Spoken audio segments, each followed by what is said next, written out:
1, go.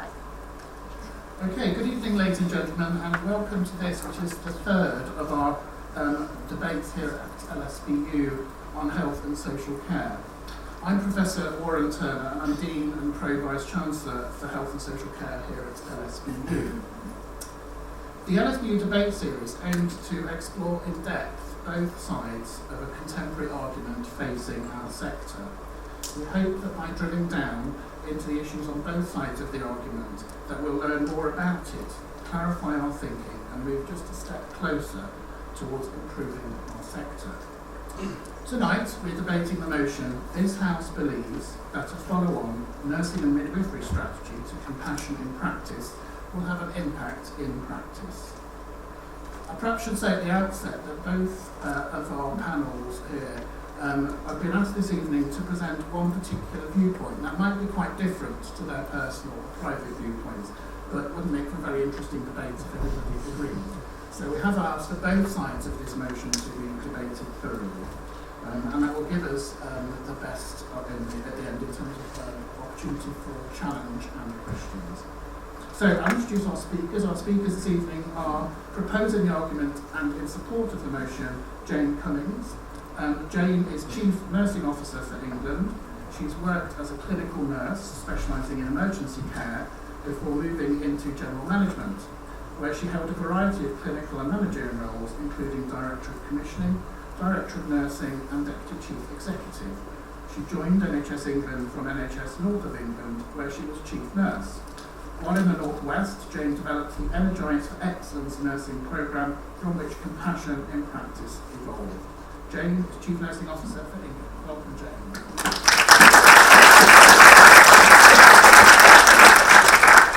And seconding the argument in support of the motion this evening will be Janet Davies. Janet is Chief Executive and General Secretary of the Royal College of Nursing, the RCN, the world's largest professional union of nursing staff. Janet started her career in Manchester and later moved into Director of Nursing roles, prior to joining the RCN as Chief Executive of Mersey Regional Ambulance Service NHS Trust. Janet Davies, Chief General Secretary of the RCN. Welcome, Janet.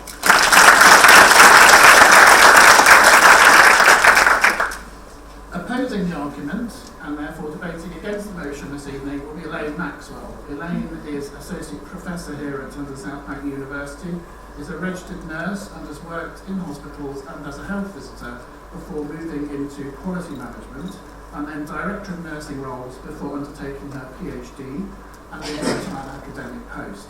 She's a Non-Executive Director at Basildon and Thurrock NHS Foundation Trust. Elaine Maxwell, welcome. And seconding the argument against tonight's motion will be Peter Thomond. He's Managing Director of Clever Together, an organisation that helps to deliver service improvement faster using crowdsourcing.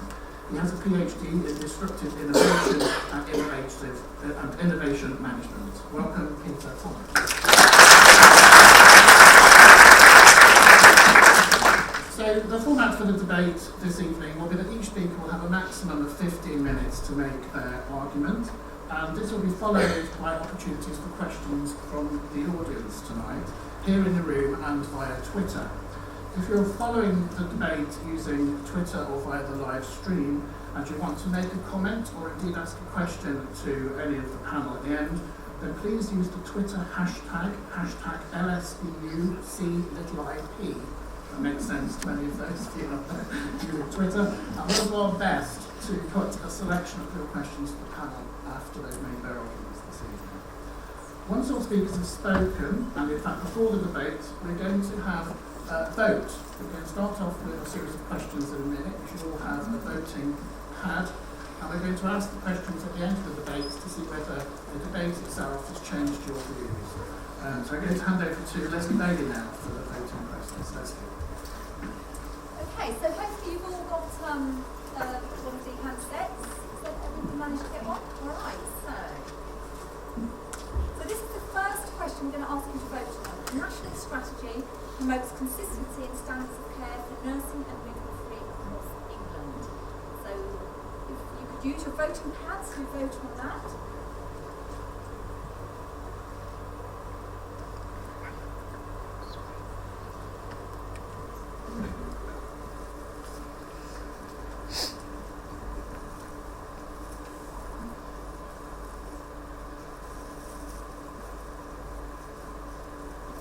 everybody?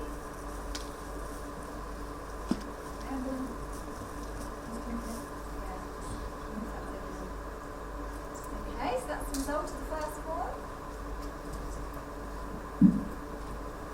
So the next question, next statement for you to vote on is, the future strategy for nursing and midwifery must include a delivery plan. If you could vote on that now, please.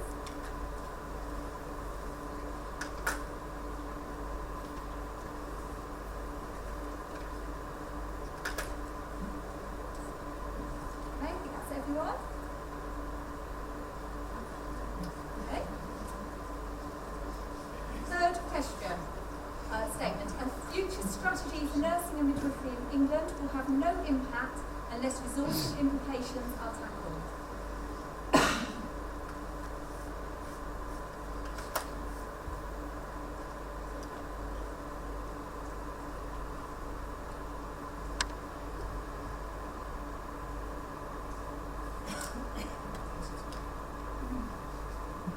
Still a couple of people.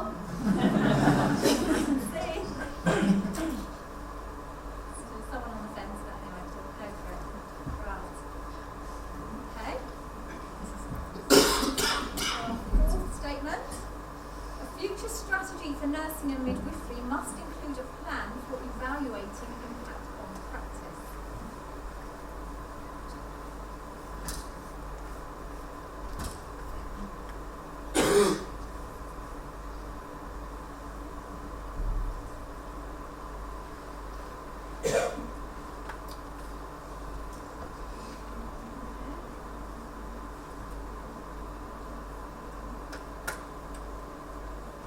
Next statement. The future strategy for nursing and midwifery must include the development of an evidence base for practice.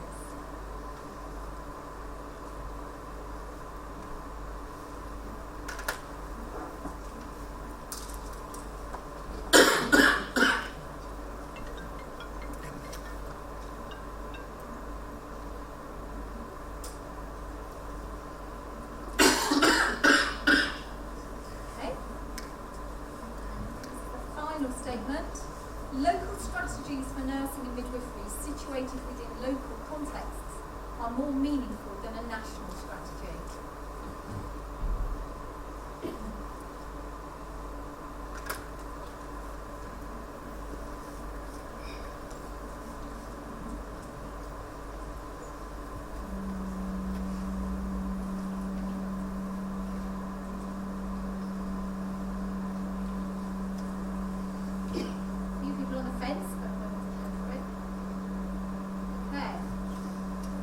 Thank you very much for that initial vote. I'll come back to Thank you, Leslie. So we'll follow up those questions. We'll ask the same questions at the end to see in which direction your views have moved. Okay, so to get things underway, can I ask Jane Cummings to lead the argument in support of the motion that this House believes there should be a follow-on strategy for compassionate practice of nursing and midwifery has a potential to impact. Good evening, ladies and gentlemen. I guess you know, hello, my name is Jane Cummings. I'm really pleased to be here. I hope I don't get too much of a stiff neck by looking up to the top row. I was debating with Elaine as we were coming in whether it was actually a good thing to go first, but I suppose in one way it is. So why are we here? I think the real issue for me about why we're here is an opportunity to really debate the future strategy. Should we have one? Is it important? What does it look like? And how can we make it the very best it can possibly be?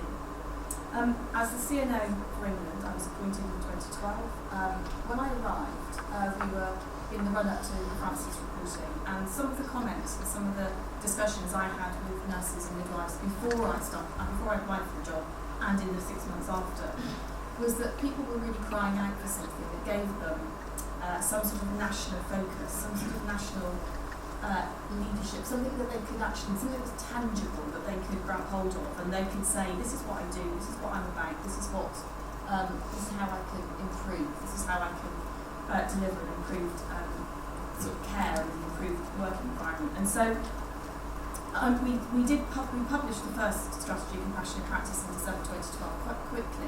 And although there was quite a lot of evidence, a lot of discussion, my view, looking back, was that we probably could have done more, and I think that's something that I would be really interested in having a debate about. It finishes next year, and the question is, do we think that having a national strategy has impact?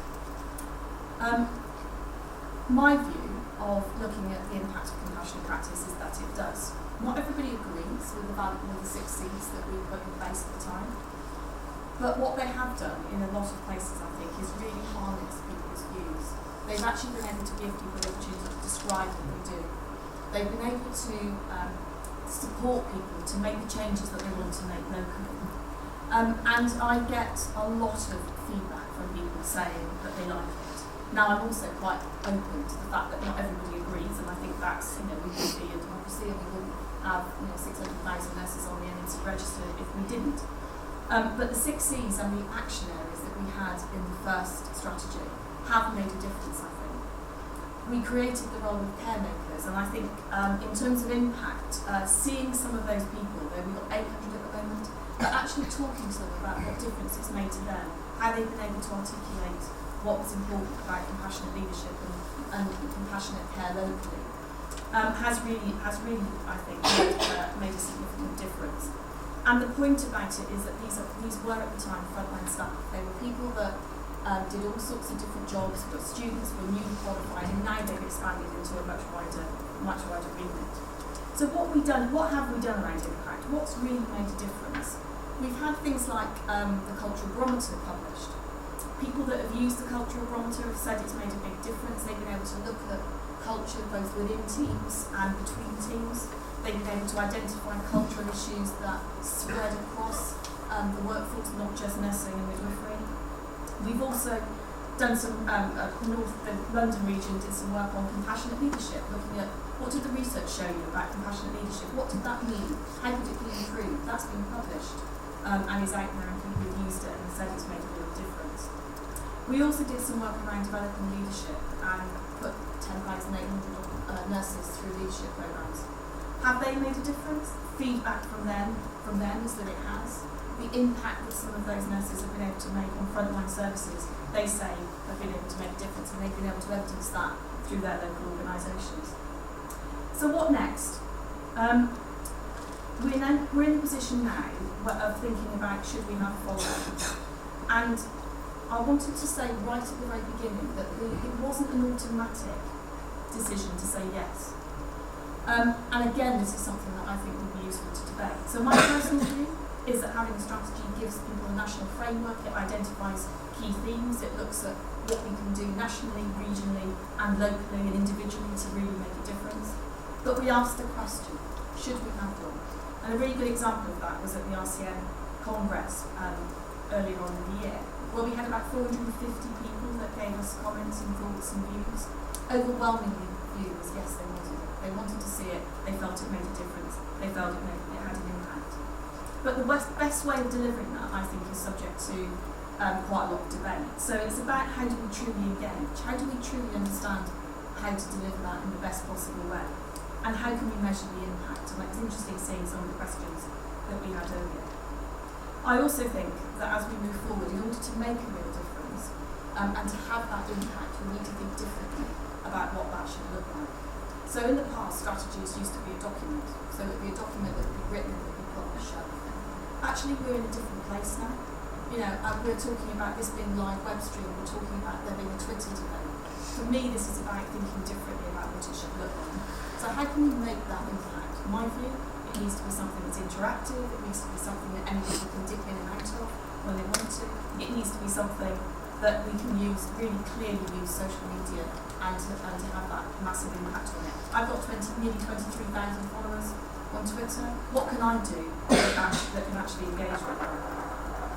And lastly for me, but the other thing for me around making a big difference is thinking about the AAA. So if you look at the 5-year forward view, we talk about the 3 gaps: health and wellbeing gap, care and quality gap, finance and productivity gap.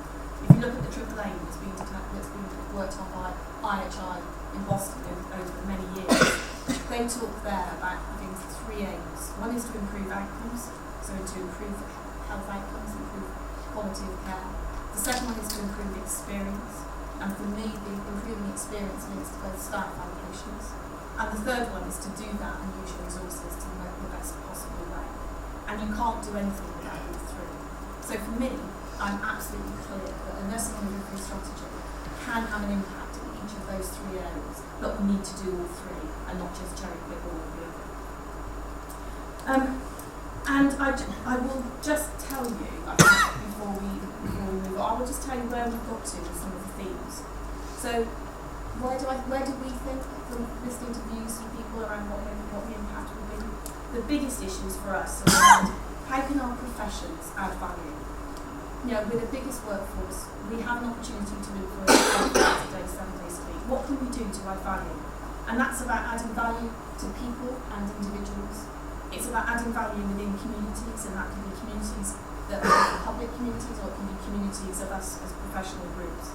And how can we add value as a profession? How can we be able to demonstrate through our strategy that as registered nurses and midwives, we have an ability to make a significant impact, and how do we show that and how do we measure it? Absolutely critical. And the themes that are coming out from what people have told us so far is that a strategy that will have the biggest impact, which is what we're talking about, are things that look at our health. So that's the prevention, it's the population health agenda. It's about my health, so it's about personalisation, what makes a difference to me, whether I'm a patient or a carer. It's about how do we use staff and our time in the best possible way. How can we make a big difference around that? How do we transform, innovate, improve, and being able to give really good examples and really good evidence base around that? And most importantly, how do we develop and care for our people? If we don't do that, we don't include that as a good. So this is about personal views. My personal view is that a nursing and midwifery strategy that is nationally developed with people across the wider workforce can have a massive impact. But it's about national development and local implementation. I think we've got some evidence from compassionate practice. It's not as good as it could have been, and we need to think differently as we move forward, but we have got some evidence that it makes a difference. And the important thing for me is remembering why we're doing it. And having debates like this and the future academic debates we've got on developing that strategy, I think will help us define it and make it as best as it possibly can. Thank you very much.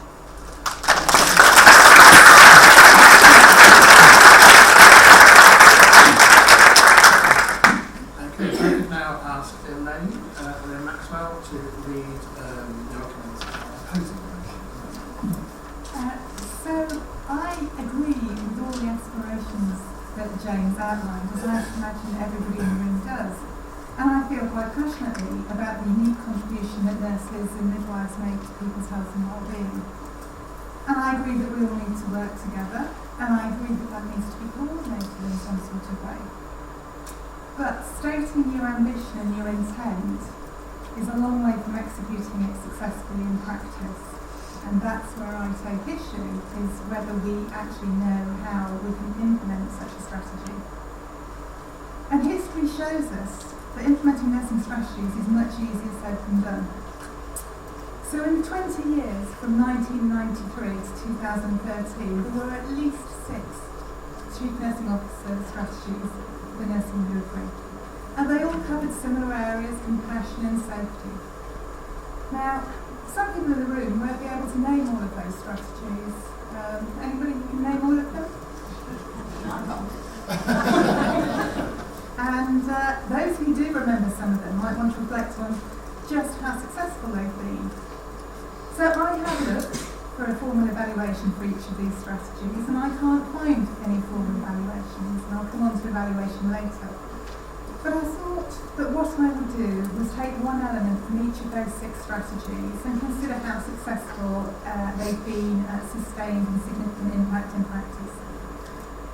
So I'm going to start with Vision for Future in 1993. And a key element of this strategy was that all nurses and midwives would have clinical supervision, a form of structured reflection on their practice with a facilitator. Now, this sort of mindfulness and awareness should improve patient safety and patient experience. At the time this strategy came out, I was actually a practice development nurse, and I spent a lot of my time going around trying to set up systems and talk to people about how they could do this. 22 years later, I don't know a single clinical nurse in practice who has regular clinical supervision. In fact, most of them don't have any clinical supervision. So I'm not sure that that strategy was particularly effective. Then we moved on a year to 1994, and we had the challenges for nursing and midwifery in the 21st century, which was also known as the Heathrow debate, because a lot of people went in a hotel by Heathrow. And what they concluded about the 21st century is that at any point in the future, in any setting, nursing would always draw on its tradition of caring, and that it would also always be a combination of skills and values. Now, if that strategy had been successful, would we have had the Francis Report? And why would we have needed compassion in practice, which echoes exactly the same ambitions? But in 1999, we had Making a Difference. This was particularly interesting because this promoted and was going to develop advanced level skills for nurses and midwives. But I'm not sure that today we as practitioners, or probably more importantly the public, can be assured that people, nurses who call themselves advanced practitioners, are working to a common standard. So I'm not sure that that strategy was successful. Moving on, we had 2002, developing key roles for nurses and midwives. This was all about the productivity agenda. It was about nurses taking on new roles that would allow them to manage patients autonomously, so they were going to prescribe drugs, they were going to order x-rays, they were going to discharge patients, they were going to do all this autonomous management. But I look at improvement projects, and particularly the ones that I've seen recently around the deteriorating patient, where actually F1 doctors are deciding how frequently vital signs observations should be done instead of senior nurses. And the ward sisters I trained with, and Crystal knows who I mean, would have been horrified at the idea that you would let a junior doctor or a houseman decide rather than an experienced nurse. So I think nurses have lost some autonomy since then.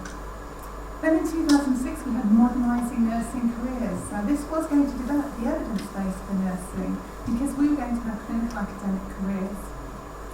And yet, in 2015, I know that there are lots of organisations who don't have a single clinical academic post for nursing. And finding nurses who have got genuine clinical expertise and excellence in research is very unusual. It just doesn't happen that often. They have to choose one or the other. Whereas our medical colleagues, it's remarkably common to do both. So I'm not sure that that one succeeded either. And then we come to 2012, to compassion in practice.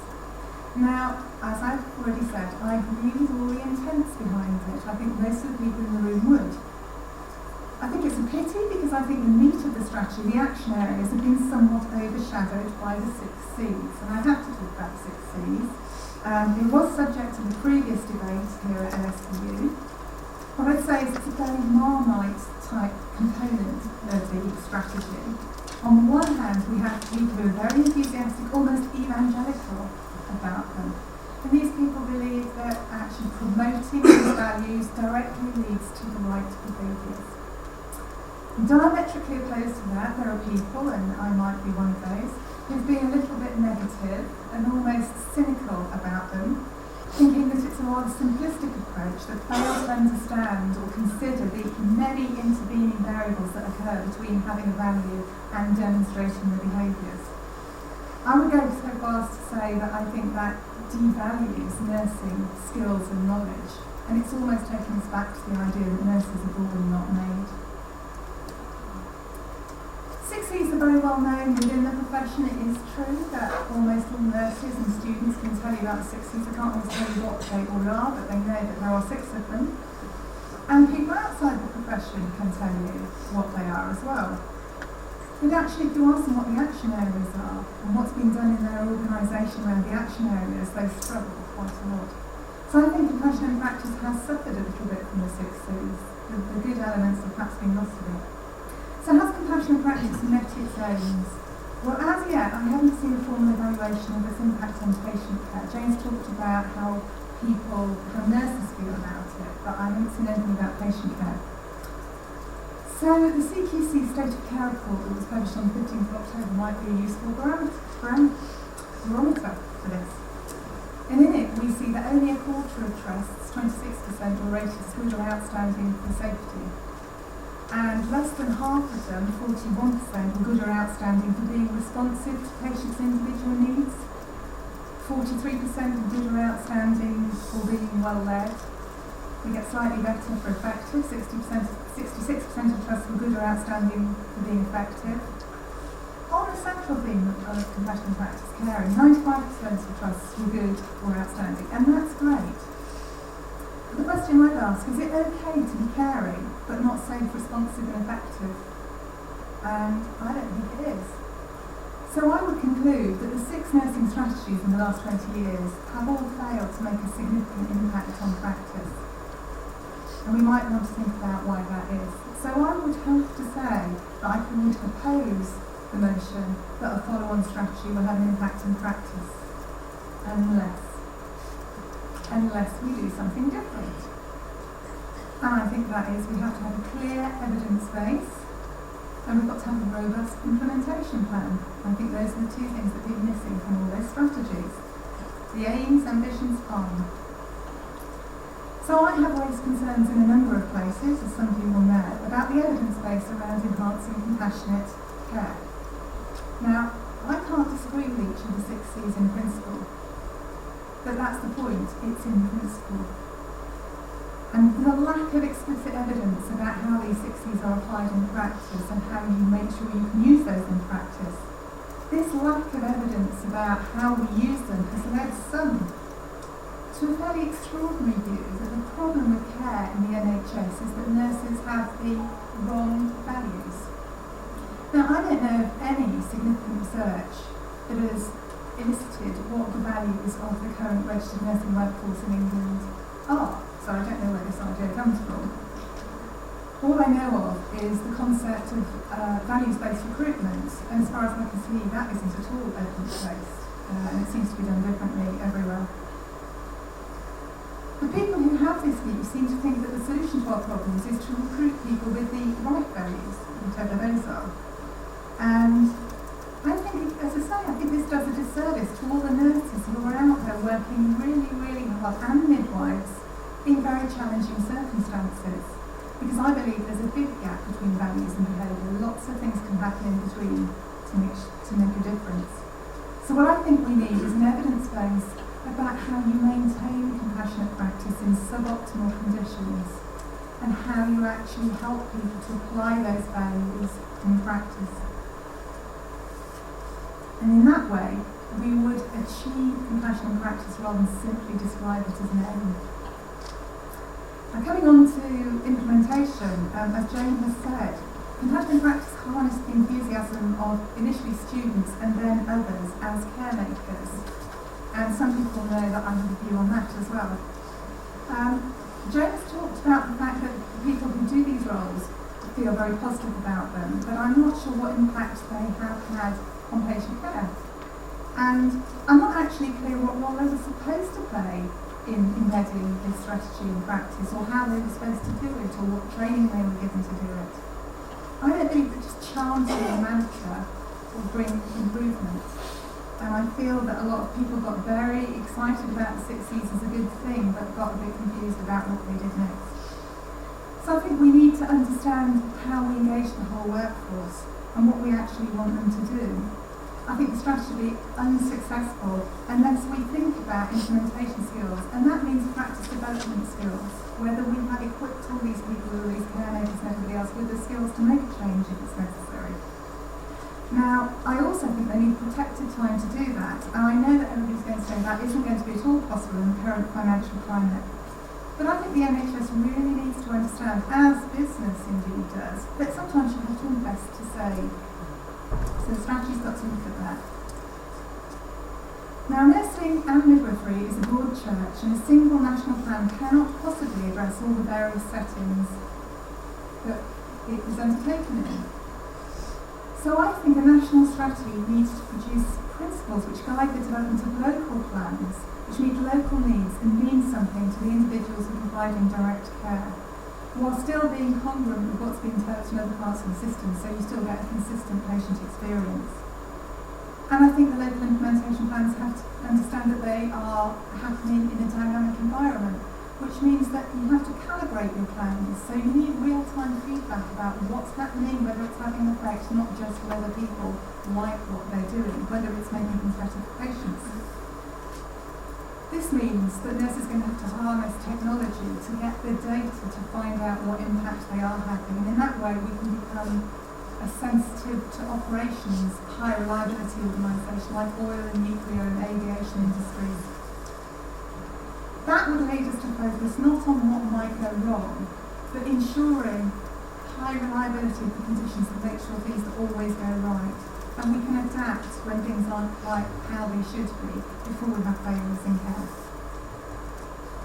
Another point I'd like to say about implementation is sharing good practice is really important. That's how people learn. But we really need to know that we understand why good practices happened and what it was that made it good. So Mary Dixon Woods and colleagues have done a lot of work on quality improvement programmes and shown that a lot of quality improvement is not being transferred from one site to another because people are looking at what they think is making it work and replicating it. And this is very much like the cargo cult phenomenon of the Polynesian Islands, and for those of you who don't know it, during the Second World War, the Polynesian Islanders noticed that the American and Japanese armies and navies were landing aircraft and bringing in supplies, and that was great. After the war, this stopped. So they built planes out of straw, and they carved out aircraft landing strips in the hope that airplanes would continue to bring the supplies. They didn't, and the Islanders could never work out why it was, because as far as they could see, they had done everything the Americans and Japanese had done.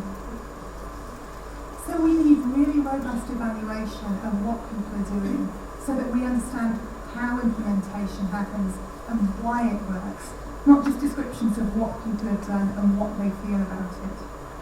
So in conclusion, I would say that I do support the idea of a follow-on strategy. I think we definitely need a strategy, but I don't think it's going to have any impact on service until we have a much better evidence base and a clearer idea and robust implementation plan.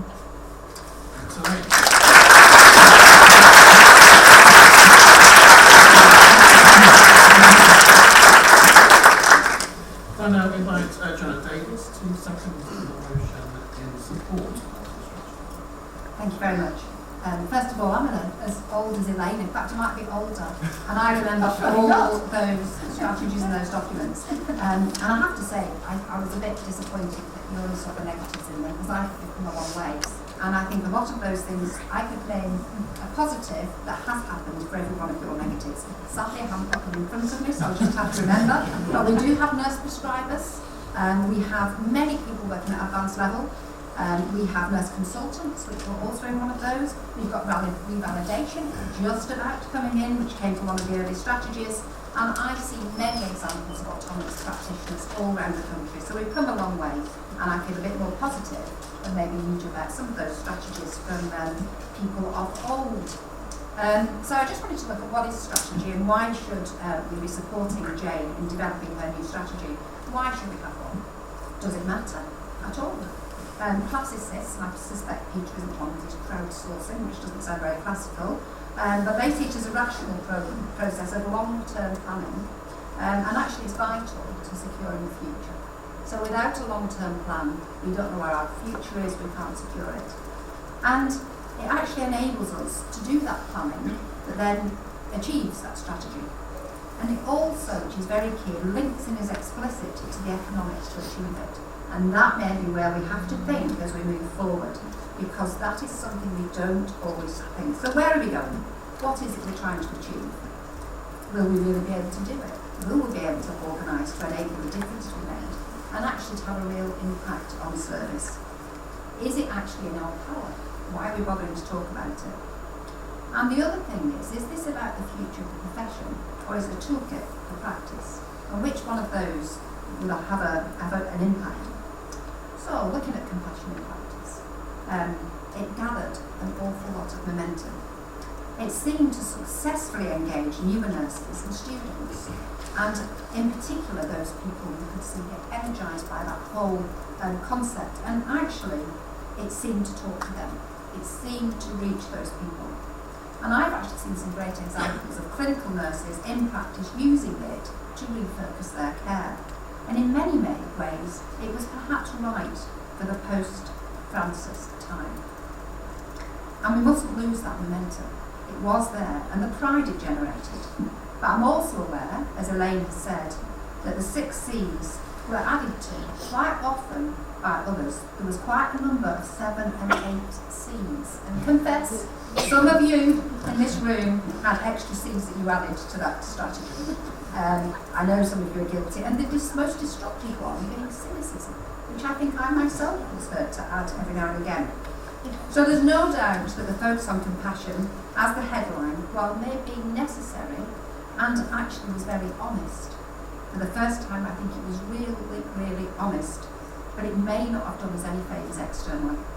So the current situation, I believe, is still that the public have an absolutely overwhelming perception of nurses perpetuated in the media, a very outdated image. It's if only nurses cared. And this is actually compounded by ourselves, as it seems we can't agree either, and we can't be united. And whilst we disagree, whilst we debate, others are making the decision on the future of nursing and the work and the structure of nurses. And those decisions will definitely have an impact on service. So think of a few things that we've had. The new progression models coming in. There's a push to have a second level nurse. 1 year before becoming a student, change to student funding. None of these have been in the nursing strategy developed by nurses. So for a strategy to continue to be successful in the long term and be truly felt in practice, it has to also be embraced not just by us as nurses, but also by employers, by policymakers and regulators. And it needs to be supported, and I think in this we really concur, by the right level of education, training and having nurse leaders at all levels. So does that mean, from what I'm saying, that compassionate practice failed? No, it doesn't. But what it did, it brought a very strong focus for some, but not for others. Does it mean we shouldn't bother? Is there any point in doing this? I would urge us all to say, of course there is. We're with you, Jane. We'll go there forward with you. We need to be in charge of our own destiny, or at least have a significant amount of influence over it. And we need to have a vision that we can all sign up to. It's all very well to say local strategy and have a chat with everybody, but actually we all need to sign up to it, otherwise it will never happen. We've got to pull together, and we've got to stick together, or others will come in and they will do it for us like we see. We do need to showcase the evidence. I absolutely agree with you. We need evidence, but we need to showcase it as well, demonstrating the value of a graduate workforce. And if the new strategy helps us affect our profession's future, then the results such certainly be felt in practice. So what should it look like? And I think there is quite a lot of agreement here, hopefully between all of us. It will be part of government initiatives. It will have to be to have teeth, and it will have policies which include the new models of care, so the move towards integration, 7-day services, the drive for parity between physical and mental health, and the development and improvement of primary care practice. It will need to have all these things and embrace it. And nursing will be central to the success of any of those initiatives. So we need one that doesn't only look inward to the profession, but it looks externally. It needs to look at what the health service and the population challenges are and how we meet those. So it needs heavyweight content. It must include assurance systems and evidence. It must develop nursing as a profession. It must have long-term plans, but it also must have external policy content to be useful. But we're a UK profession, so how does it fit in other countries where health's devolved? We may have a lovely strategy developed in England, but how does that work? We regulate it together in the UK. And what of the increasing amount of practice that's outside the NHS? How does that fit in? Now, I was preparing for this and thinking about it, and last week I met with all the leaders of the nursing organisations across the whole of Europe, so sort of wider Europe. They all came to the RCA for their General Assembly. And I was really struck by something important there, that not only is it not about thinking locally, we're not thinking globally. Nursing is a global profession. We have many people working with us from across Europe and beyond. So we need to think differently as we move forward. And lo and behold, what we were talking about the European strategic directions for strengthening nursing and midwifery. And this has been developed by some of the best academics in Europe, in the world. And lo and behold, what do we have on page 9? We have an amazing graph. Maybe it's one of those, however, that could sit on a shelf, hopefully not, that actually outlines where nursing should be going and how we can do that. I urge you to read it because we're no better than the rest of Europe and we need to be consistent with what the world's doing. And talking to my European colleagues, you can see them moving forward to autonomy, totally graduate professions, and they're overtaking us very quickly as we sadly get derailed sometimes by others. So we've got to support Jane, we've got to have a new strategy, we've got to pull together. I believe we've got real evidence of which to build it on, but we mustn't lose the things we gained. So let's support Jane, support the motion tonight, and we're behind you, Jane, all the way.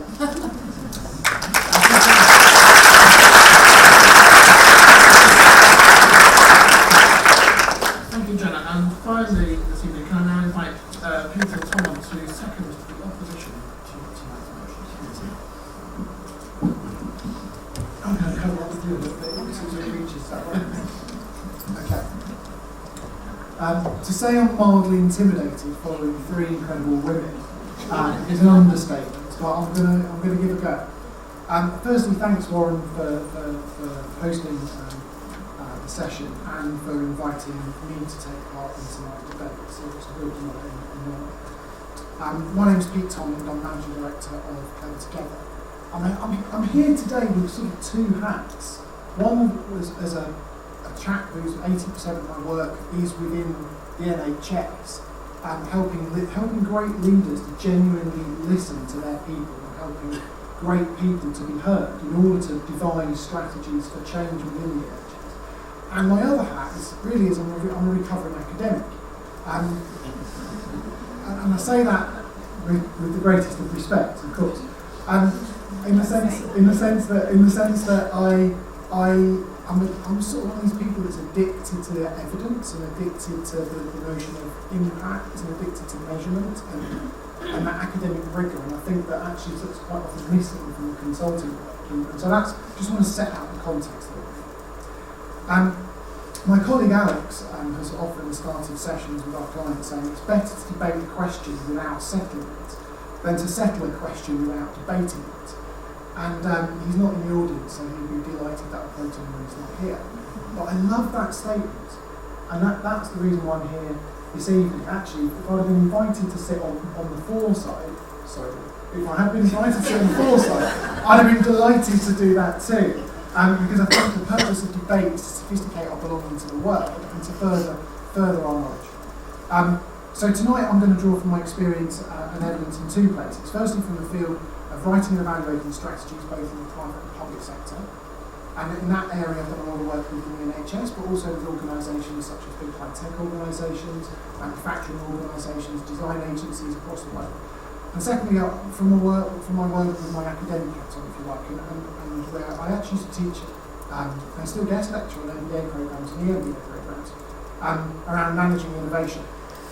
And my opening lecture on MBA programmes, it is the fallacy of strategy. And in that lecture, I would give a 2-hour session on 6 key points about effectively why most strategies either fail or at least are fundamentally flawed. And tonight I just want to focus on 3 that I think are kind of useful, and actually they tie in nicely with the presentations that I've done before. Firstly, engagement, and talking about specifically a failure to connect with those with whom the strategy will impact most, and the principle talk about with staff, in creating a perception that typically strategies create a perception that it's top down and it's kind of policy driven or too blue sky and fluffy rather than really owned by the people. Secondly, about communication for execution. And we see, and I'll get into these in a moment, about this insistence on using blanket communication approaches in order to encourage people to change their behaviour. And thirdly, a point around evidence and evaluation, and a failure to instill evaluation criteria from the start, and actually using evaluation criteria to monitor performance as we move forward, not as an afterthought at the end of the strategy.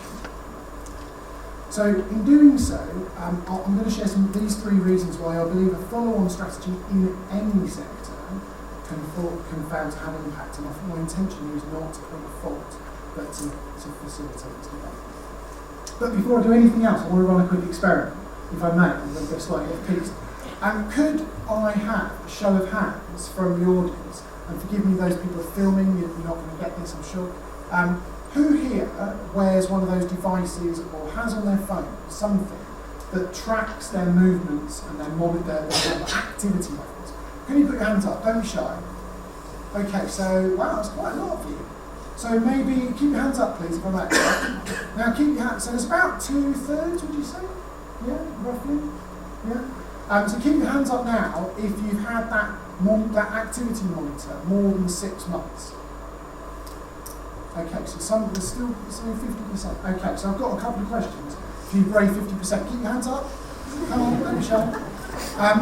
What I want to ask is, would you be prepared now, keep your hands up if you'd share that data with your GP to have better tailor your healthcare? Would you be prepared? That's okay. Now keep your hands up. Now we've got a much smaller audience, right? Keep your hands up now if you'd share that data with the public sector more broadly so they can better design public interventions and health campaigns out. So some more hands have gone down. Keep your hands up if you would be prepared to share that data with your employer. Weirdly, I've got 3 members of my team up there. Only one still got their hand up. So there's only a couple of hands up. And just so, thank you, you can put your hand down. I think there's maybe 1 or 2 hands left at the end there, right? And I just want to use that really as a bit of as an example. What does it mean? What we know from looking at things like Roger's work into technology adoption is that people align themselves in a continuum of risk aversion. And so there's some people in here at the moment who have not adopted that data, that technology. We might call those the laggards. And there's people here who would have adopted it, a bit like myself, when it was really rubbish.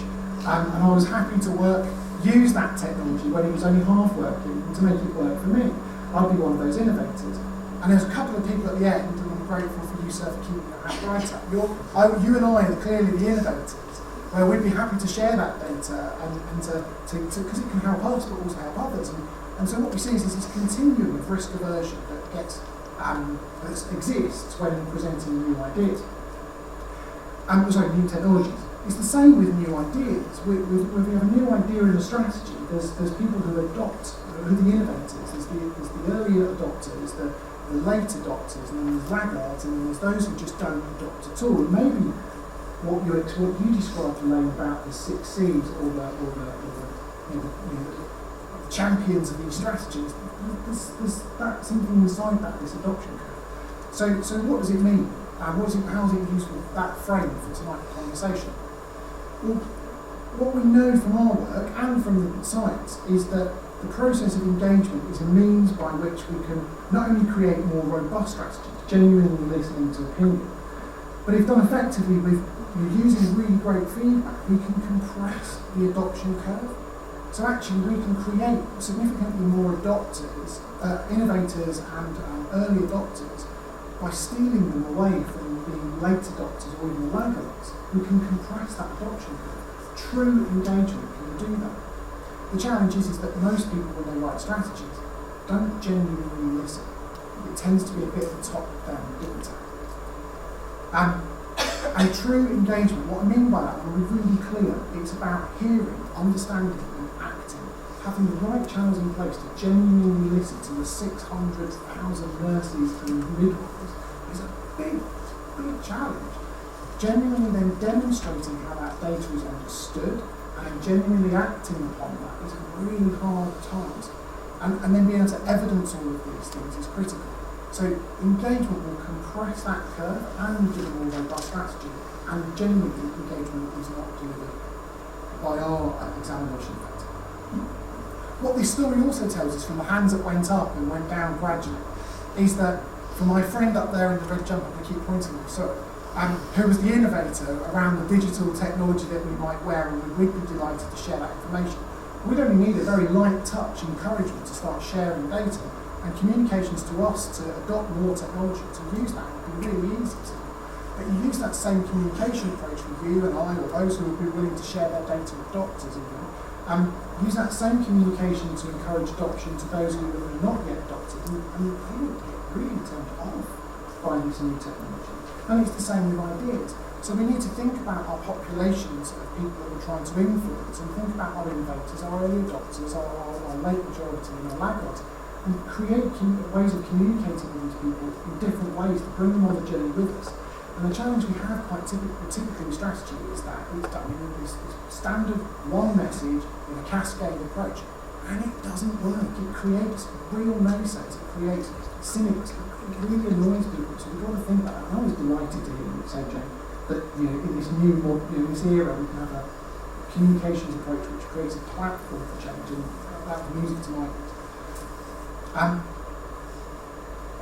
And just to be really clear on that platform for change, our experience is this is a mixture of vision, values, tools and guides that can inspire and enable, not roadmaps that dictate what must happen. This is an incredibly empowered, incredibly group of people, and we need strategies if they can do that. Empower, that's a massive difference. And finally, on to my point about evaluation. A failure to instill evaluation criteria from the start, so that we can track and report on progress as time enveloped for strategy moves on, is a major failure in any strategy. And one of the, as an example, one of the financial services organisations that we support, they now have every quarter they look at the metrics of the strategy, and they say where are we doing well, where are we not doing well, and they engage their staff in actually solving the problems. We call it quarterly chief executive challenge. And I've never seen a national strategy that kind of monitors performance as we move forward. Just quite often, poor attempts to evaluate the strategy as an afterthought, rather than instilling that from the beginning.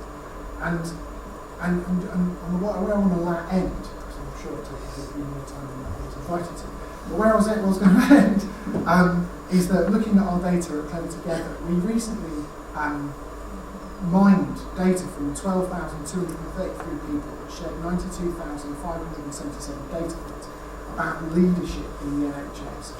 And what the massive call here from staff across the NHS, that they want their leaders to set a stage for them to set a stage for staff, but they don't want leaders to perform on that stage.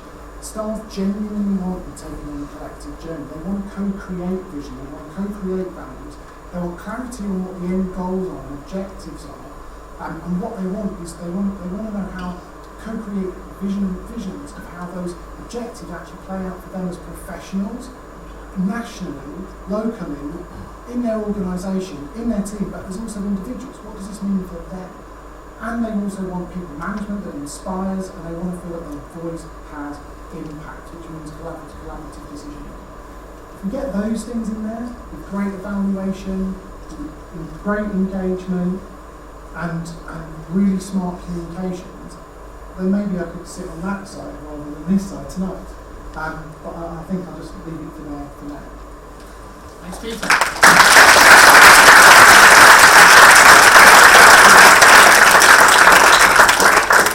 Okay, we have now a short time for questions and answers to our panel. So if you could raise your hand to ask a question, and then wait until the microphone is in your hand and hold the microphone quite close to your mouth so everyone can hear what you're saying. So, any questions? Gentlemen. You've got the daunting task of walking up and down the stairs. I'm near the slip. Just shout it out. That's right. Yes, I'm not sure I have a question about I'm not from the nursing community, but it just feels a bit unfair to think that nursing strategies are not being successful, because I work with a lot of corporates and their strategies don't work. So it's not really fair whether the nursing strategy works, it's there's a culture which can't work for a lot of reasons. Yeah. So maybe it would be worth looking at how to turn strategy into action generally, rather than just change strategy.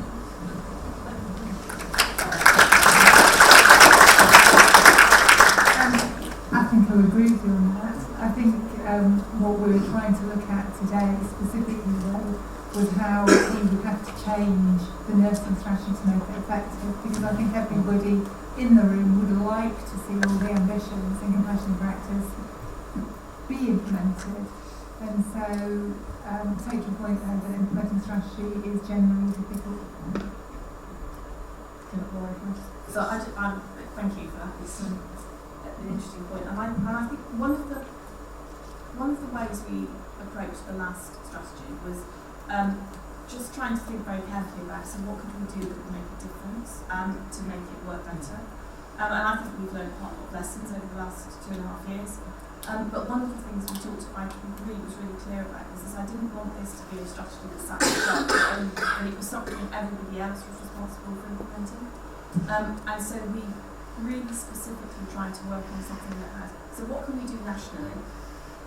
What can people do locally, and what can you do as an individual? So it was something about an individual responsibility to help us collectively.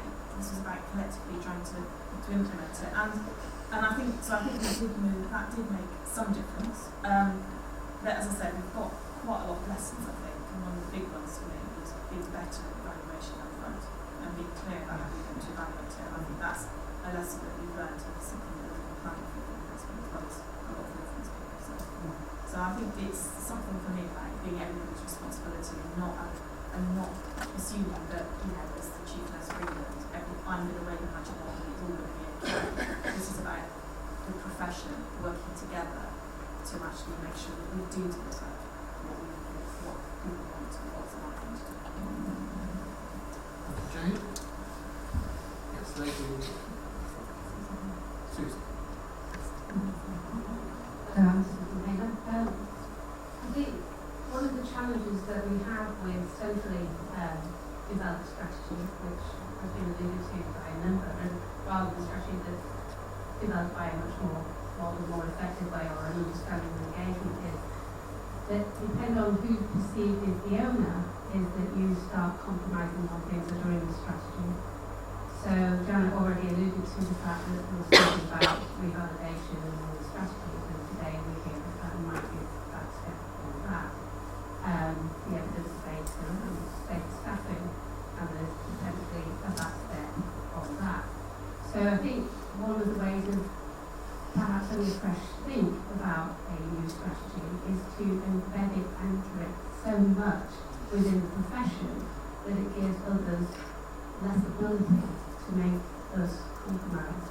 And I think it puts people in very difficult positions, but it's also about how we make sure it's owned by the whole, so that those defensive positions where people get kicked off are much harder, and then we have fewer things that we can really go after that we can actually achieve. And I think to date that we haven't done that. We've tried to do too many things, and then it makes us vulnerable to the political profession. I think one of the points I was trying to make is about how we all do have to stick together, regardless of where we work. We are nurses, and about how we get that commitment early on, so that exactly right, so people can't pick us off.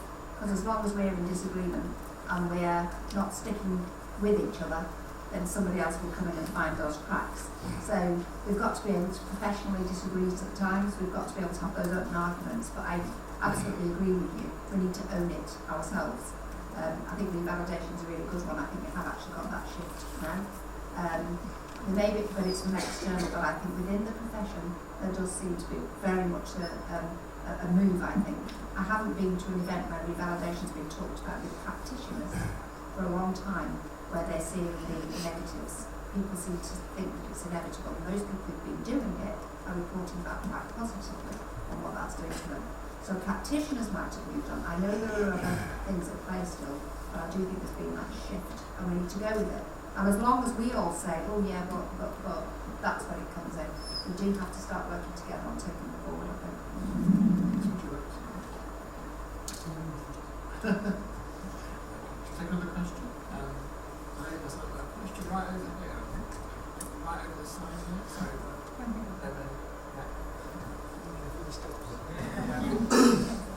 Elaine.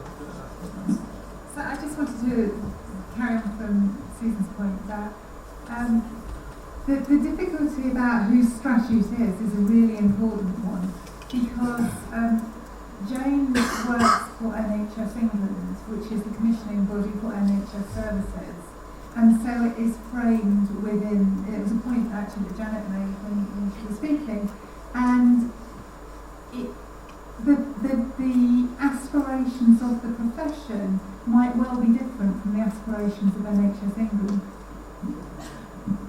Sorry. Can I just So I'm employed by NHS England, you're absolutely right. But my role is the Chief Nursing Officer for England, and therefore I do more than commissioning. So although I have a responsibility in NHS England, and I am the lead for several big programmes that NHS England are doing, as the CNO for England, I'm a professional advisor to government and cover all nurses and midwives, with the exceptions of health assistants or nurses.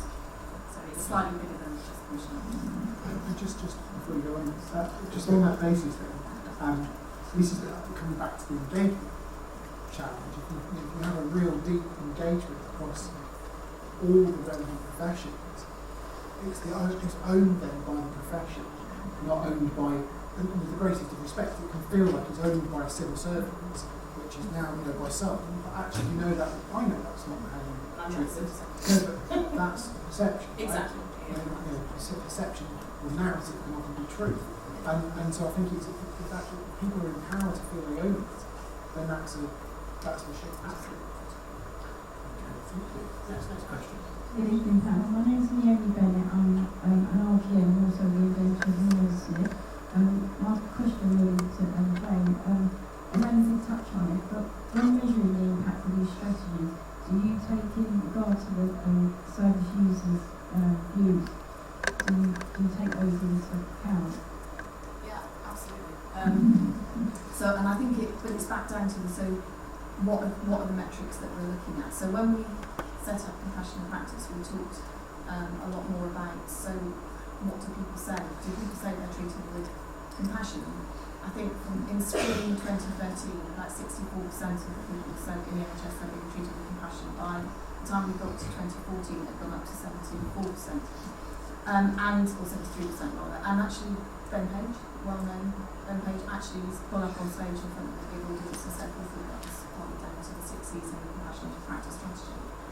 We've also done quite a lot of work around measuring patient engagement and patient feedback. I do think, as we move forward, that we need to look a bit more carefully about very specific areas, but the questions around what patients say and what staff say together are the things that really make a difference in being able to demonstrate whether things are moving on. And I do think that that's made a difference, and we know through some of the CQC reports that CQC reviews take a lot of patient views on board when they actually do their visits, and I think that does make a difference. So patients are now much more engaged. We're talking very much now about patients doing this with us not being done to, and that's a real difference in the culture. Warren, there's one from Twitter. Can we get a microphone? Okay, so this one's from Twitter from Clara Green Always, Thomond in Glasgow. Where do nurses' ratio come to play with regards to the national strategy for England? Nursing ratios in terms of staffing levels. So I think compassionate practice had a whole action area on staffing, and I think some people forget that we did that before Francis reported, and so to say I put my head above the parapet very early on in terms of staffing was it's an understatement really, and we did publish national policy guidance. The key thing for me about staffing is not about looking just at inputs, it's about looking at outputs. Yes, it is looking at what the evidence shows us. We know the evidence about medical surgical wards, we know there's not a great deal of evidence about others. But you can have a ratio that is the same on 2 different wards or in 2 different services, and the outcomes and the way that works is very different. So by looking at just ratios on their own, we sort of miss the point. They're important, but they're not the only thing. And we have to look at both the culture, the environment, the how staff are empowered, how they're listened to, what support they have to do their job in the best way, what's the use of technology to free them up to be able to do that in the right way. It's too simplistic to just look at an enablement measure, which is ratio. I'm absolutely clear that we need to look at it in a much more rounded way and not look at not only who we've got and their skills and experience, but actually look at means for patients and outcomes. And I think if we don't do that, we lose the point. And there's just one final comment from Twitter to the panel, or one more comment. Someone said they feel a national strategy must come from nurses on the front line and not just people in an office. So how are we going to do it? I guess we answered that already. Just to go over it. I completely agree. This is not a strategy that we are sitting in the place next door in Richmond House in Whitehall dreaming it up. This has got to be something that is that people that are actually out there delivering services day in, day out actually want, and that's what we've been trying to do. That's the engagement that we've been having over the last few months to make sure this is meaningful to the hundreds of thousands of nurses and midwives that we've got in the system.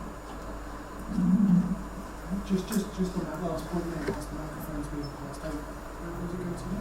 Could it go across to the top? So there's I'm sure this next strategy will do the same. There's the likes of, say, Julian Hartley, for example, at these teaching hospitals, who can now say 4,500 people co-created this strategy for our trust, and this is the voice of this. Really be able to demonstrate where each lot of the strategies come from and that kind of stuff. And I think this will become more of a norm across the NHS. Thank you. Jenny? So, I completely agree with Janet's point that she made about the validation, which she's referred to it twice, and I agree with you that there's sometimes we... Turn it on, Jenny.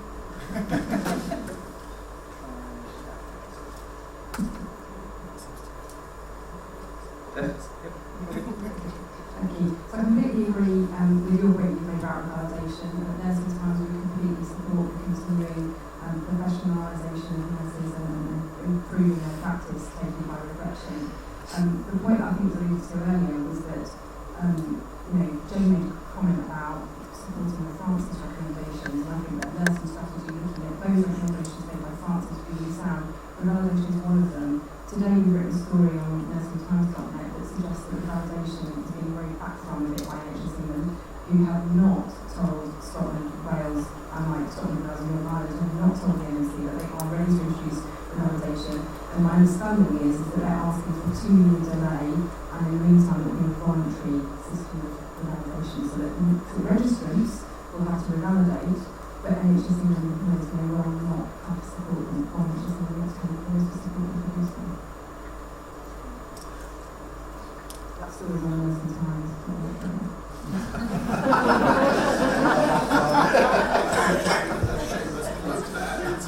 providing you information.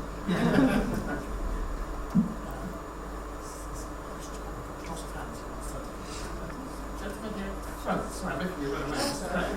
I hope you've got one of those bands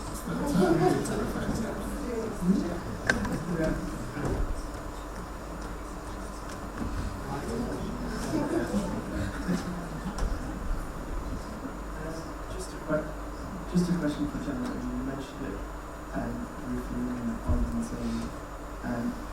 would you be willing to explore how student nurse funding will fit into national strategy? And I mentioned it because it's something that's happening and being discussed without it having been in any sort of directional strategy, which is, I guess, there are some things that if we get a strategy right, we're in control of. There's other things that we're not. It definitely needs exploring. It's definitely something that we need to have lots of conversations about, and they're all probably happening. And there are lots of pros and cons to different models of funding. I think you're exactly the people that should be informing that debate. So, like everything else, those people who are going to be actually at the end of that decision are the people who need to be involved, and they're the people who need to tell us. I mean, at the RCM our student forum is leading the debate for us because they're closer to it than I possibly have years ago since I trained. In fact, I got paid to be a student, so I'm that old. So So I do think that, let's have a look to the future. Well, that's how we should develop the future. What is going to be right for you? It might be very different from what was right for me. Because I do worry that students are being left out of the conversation about their students' messages on the part, and rules that come after our contact. It's really important. I know that the deans of schools of health, for example, submitted this motion to the treasurer, which I don't think really reflects the views of the students that they represent.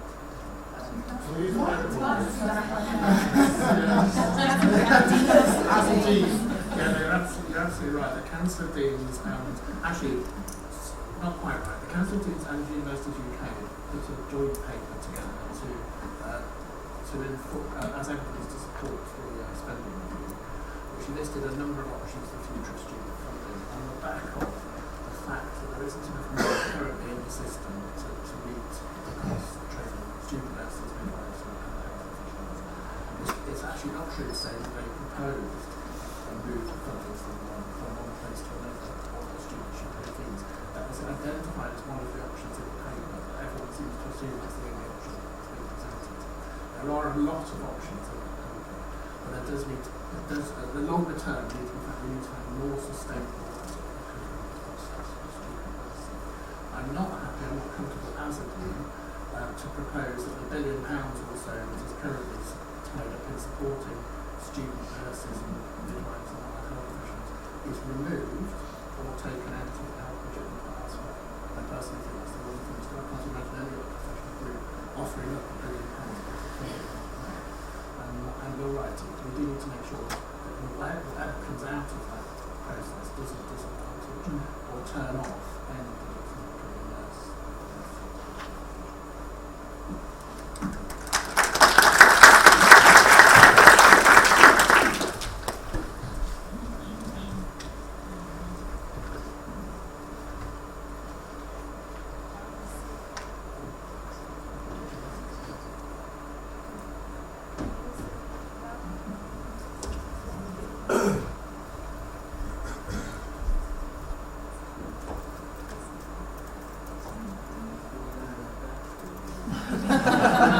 That's me.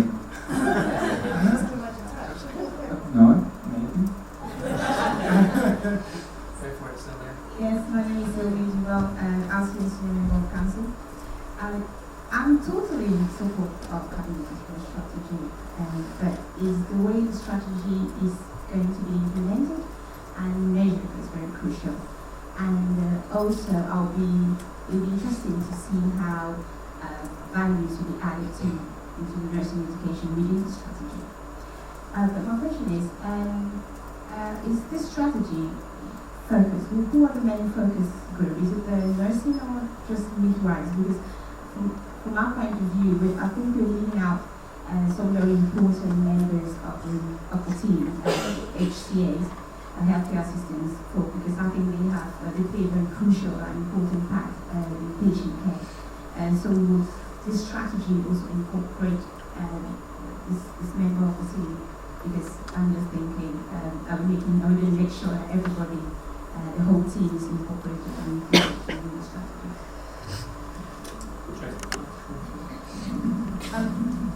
Thank you, Zoe. And yes, again, very good point. So what we did last time was we talked about it's been a nursing midwifery care staff strategy. So we looked at not just the registered professional nursing midwives, but also looking at the healthcare and care assistant workforce. The other thing that's really important as well about what we do, when we talk about patients and we talk about care, it's more than it's like nurses and midwives and HCA. So where are we with our health professionals? The support that they provide. And the other thing for me that's really important is that not all the care is provided in the NHS. So we have a lot of care that's provided in the social care and social settings. And so there's something about, can we do something that actually is meaningful to the profession and the care staff as a whole, and not just those that work in particular NHS organisations. And I think that's pretty vital. So if you're a patient or you're a professional, it doesn't mean as much if it's just about one organisation.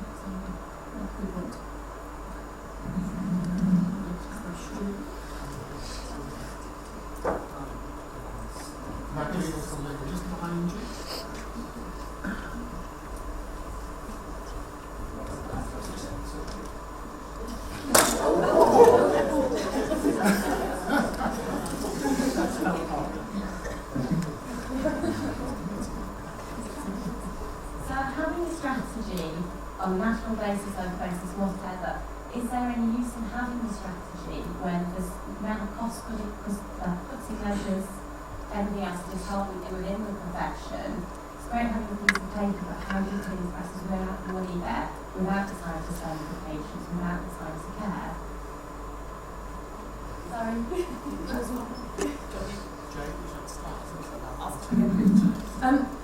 So the point I made at the beginning was when I talked about the AAA, which is around needing to do three things. There is absolutely no doubt that we've got a significant amount of financial pressure. We know that both in health and social care, but that doesn't mean that we shouldn't try and continue to improve and to think and to look at what we can do to make things better and to have some focus. Otherwise, people will end up just getting completely swamped by the fact that there's all this problem, we've got no money, it's all really difficult. But if you think about the AAA and you look at all three things, so you look at both how can we improve outcomes, how can we improve experience, but also how can we do that using the resource that we've got. We know from experience and we know from evidence across the country that there are some people that do that really well and there are others that don't do it as well. So it's back to the point that Elaine made, which was around, it's not just about sharing good practice, it's about sharing what sits behind that. So what is it that means that it works in that particular environment or that particular setting?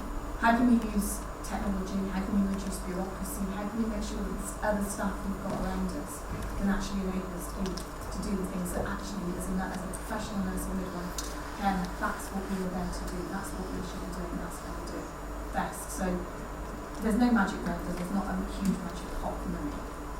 But I do think we need to think differently about all the three aspects of that problem and not just concentrate on money. But we also have to not very careful. Those 6 C's, quite a few colleagues also were very much saying nursing isn't good enough. And they were very disheartened because of it, because it was actually going, nurses don't care, nurses aren't compassionate, nurses don't have courage, that's why they need all of this. So maybe we put into a strategy that actually, nursing is very good, but we can make it better. Yeah, no, I think that's fair, and we did get some of that, but I also got as much, if not more, people saying this really helps because it actually enables me to describe what I do. So it really genuinely wasn't something that said, you're all rubbish, so you've got to have the 6 C's. It was about saying what is it that you do or we do, and how can we articulate that in a way that's simple and we can use it to describe to patients, the public, to each other. And I've had nurses describe to me how they've used the 6 C's when they've done appraisal, when they've gone in, when there's been a problem, how they've used them when they wanted to speak up, when things were happening that they weren't comfortable with. And they said it's given them a framework to be able to describe to different people about how they think things should be better. And they've used it as a way of improving, not in the sense of saying, as a professional, because that certainly wasn't the intention, and I don't think, and that's not where we need to be. We need to be saying, we've got, this is a fantastic profession to work for. The pressures are enormous, but using the evidence, using the good practice, thinking about culture, environment, and what we know works well, we can make it even better. Anyone else? The gentleman over here with the. Well, we're putting it back there. I'm trying to go over.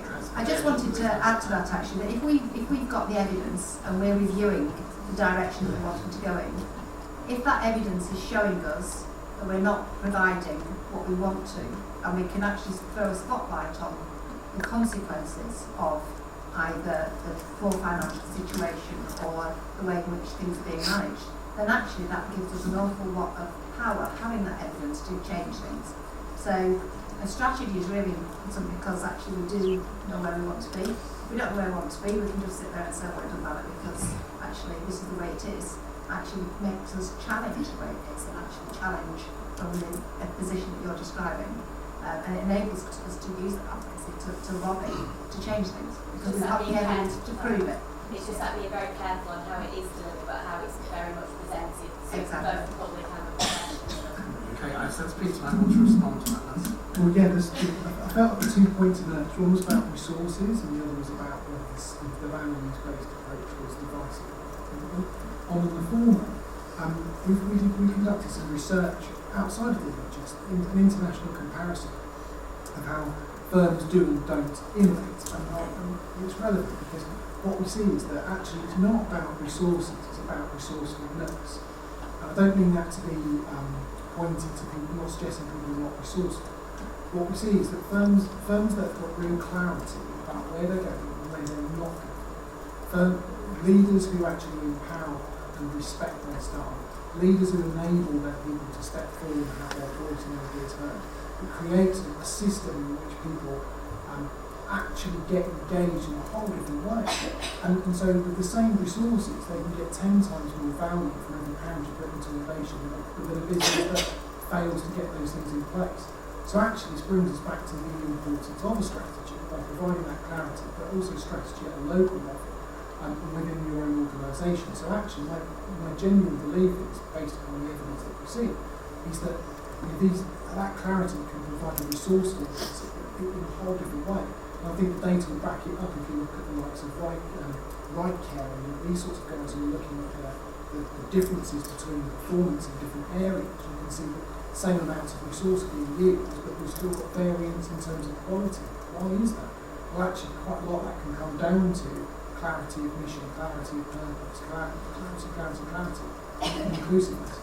And on the values, this comes back to the communication issue that I was talking about earlier. You know, for you, it landed brilliant and it inspired you brilliant. Maybe you're one of the innovators, but maybe the early majority or the late majority, they might be cynical. It just needs a slightly different approach to communication, a slightly different approach to engagement. And everyone can be on board. I don't think anyone would disagree with it in terms of success. It's just a right approach, right? Thank you. Very good. Thank you. Question. I'm watching the health community safe marriage. The question is relating to a lot of points that have been made by everybody involved. Dan mentioned the fact that due to work and new strategies is going to involve certain government initiatives at ECT. And Elaine mentioned the fact that there are no evaluations for the last 6 or 7 strategies have taken place. Isn't this a fundamental problem? That any strategy that has to be sourced by central government, they make sure it's impossible to be evaluated. Because otherwise, if it can be evaluated, the strategy they could launch could actually end into a failure. And the point that Peter mentioned in relation to the idea of having evaluations that go on, I completely agree with. No central government shouldn't allow that. And I really use on that. It's the difficulty between central government initiatives and the NHS is trying to do. Elaine to start. I think you're making a point which is similar to the one that Susan's making. Is this a strategy for the profession, or is it a strategy for the government, the NHS England? And I take your point, Joan, that you work as the advisor to government. But the point is, if you look at the will of the profession, which is people who are outside any commissioning by the government and who might have different views to the incumbent government. So I'm sure your job is very difficult, and I can't imagine what would happen if I was advising to Jeremy Hunt. One of us would be dead by now. So hats off to you for trying. But the point is, whatever you advise, he still makes his decision, doesn't he? So I think there is an issue about, and I think nurses are worse than medical colleagues on this. The medical professions, because they've got a longer history of having independent royal colleges, are much more likely to have a professional view, a professional strategy than nurses. Some of that's just due to our history. And I think there is a real challenge, because you are absolutely right. Governments struggle with evaluations that tell them they're not doing their job. Some of us who are really old, like Janet and I, remember when the Black Report came out on a bank holiday Monday. Remember that? About inequalities in health? You know, bad news does get buried. So it either doesn't get properly evaluated, or if it does, and we're all still eagerly waiting until Chilcot report.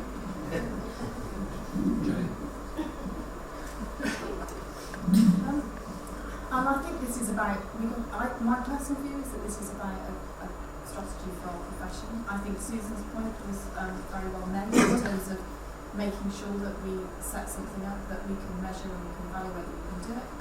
I think that's about what we make it, to be honest.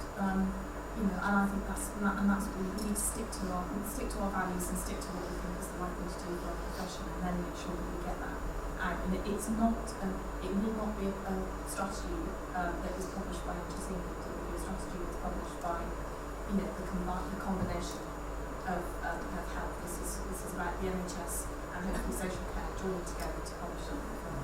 So can I suggest then, is there a possibility of a joint strategy with the RCN?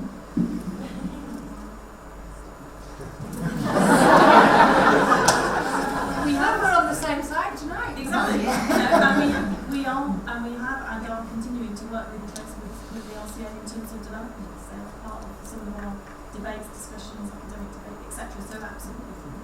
Gosh, you heard it here first. I think we have time for just one more question before we wrap up. There's just two conversations moving on Twitter. Okay, we get a microphone. Hi, there's just two conversations moving on Twitter going on at the moment. One is around people who are not on the front line think they're being sidelined. So we keep saying we want the increase of nurses on the front line, but we actually should recognize those of us who are not in clinical practice per se, that we have a lot to contribute to the strategy. And the other conversation is around how do we get nurses to actually own this strategy.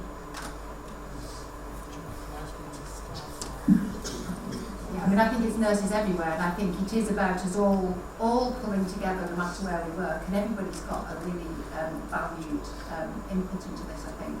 And, nurse academics, teachers, managers, we too often fight amongst ourselves, but I think when we're looking at the future of the profession where we want to go, we really need all to pull together and recognise everybody else's inputs that they can give. So I absolutely agree, it's about all nurses. No matter how far removed they might be from actually touching patients, we're still all part of that whole machine of nursing that actually makes a difference to the quality of care in the end, so everybody's views are very valid. So I think that's really important. How we actually get people to own that is the real question, I think. And I think that's one of the reasons why it is so interesting that we have different organisations involved with perhaps different ways of talking to people about getting people engaged. It's going to be difficult. We've got on the register way over 600,000 nurses, and probably in that we've probably got about 400,000 different opinions. So pulling that together and finding the direction is important, and there will be differences, and actually what we do might be different, so we won't all be like clones doing the same thing. It's about setting that direction and then working locally to actually make that happen that works for us, I think. Thanks, John. Actually, I've got a sort of follow-up question from Elaine, just for Peter, just related to the point in your presentation around engagement by action. If you were in Jane's shoes, leading on developing a new strategy, What would you say to Jeremy? How? No. That's you, I'm slightly scared. Leave that for upstairs after we get into discussions about that. But if you're in Jane's shoes, you're trying to engage 650,000 nurses, midwives, how would you do that? Meaning? I actually think they've done a really great start. I really do. I think it's an incredibly hard job, and I think that it's a mouth-wateringly exciting job that I would love to do. Is the pitch. However, if I just keep up the great work. I think it's keep up the great work, and I think actually having a strategy that sets a really clear vision, that's values-based, that sets some major priorities, and actually gets in conversation with the nation around our nurses and our midwives, and actually creates a platform for that continued conversation, for to really people can co-create the solutions locally, a real platform for change. I think it's about vision and getting people to get into it, absolutely. The technology's there, the will's there, the network's there, nurses can be the transformation change for the NHS. And midwives. And helpers. I think there's something, going back to points I made in my presentation, is that we've got to celebrate diversity.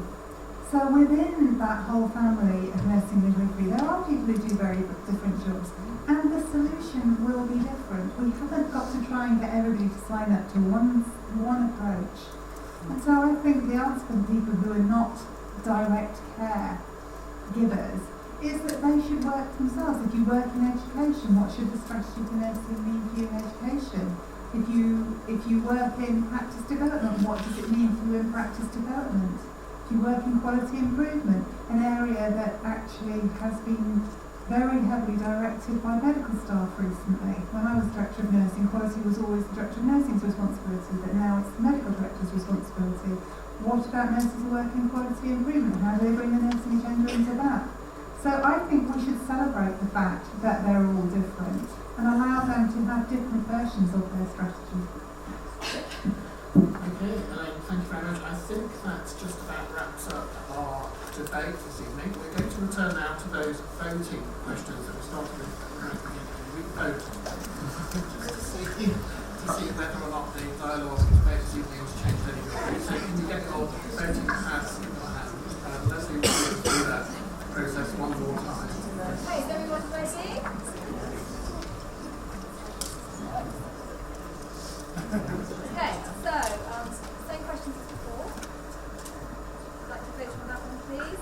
So, national strategy promotes consistency and standards of care for nursing and midwifery across England.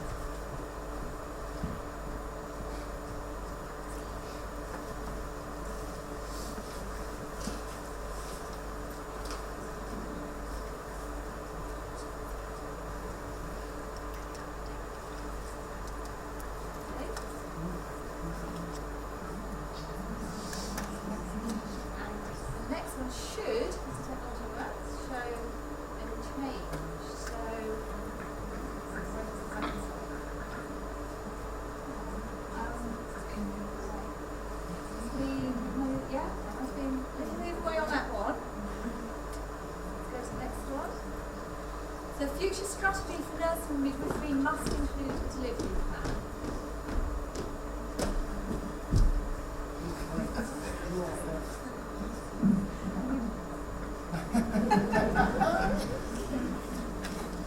You're here.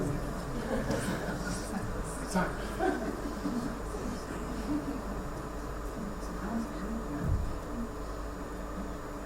few people on the fence on that one actually, but I'll stop now. Okay, so let's look at what the difference was. So, I've got slightly more people going for having a delivery plan there. Next statement, a future strategy for nursing midwifery in England will have no impact unless resourcing implications are tackled.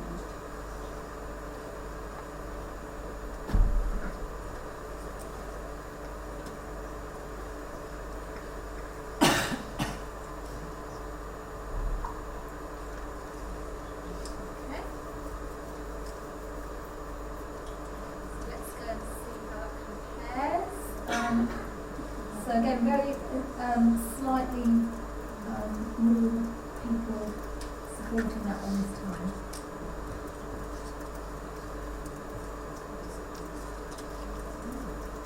The future strategy for nursing midwifery must include a plan for evaluating impact on practice.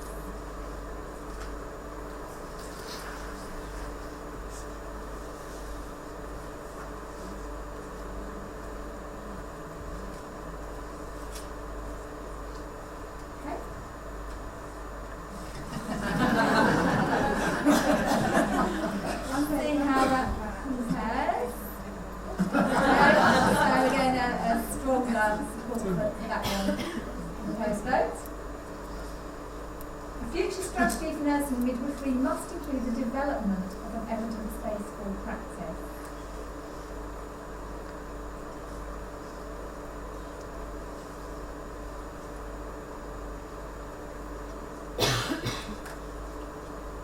You can come to head.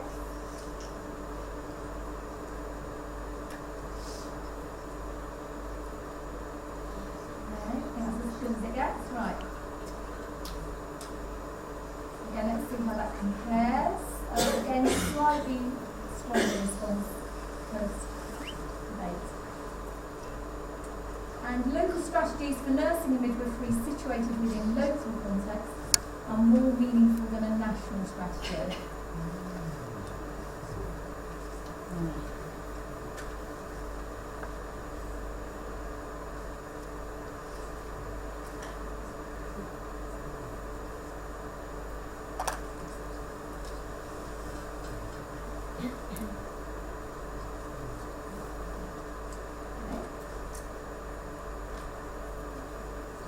see how that compares. Okay, so yeah, that's gone up quite a bit on that one. So that was our last statement. So we have got some changes there actually. Mixed bag of changes actually, which is quite interesting. So there we go.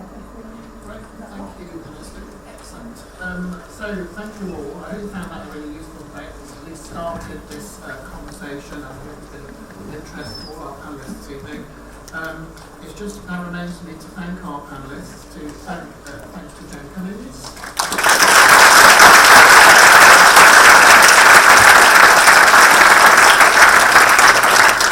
to Janet Davies, to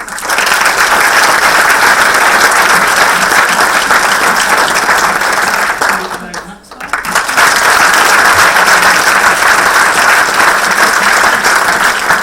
and thanks to Peter Thomond.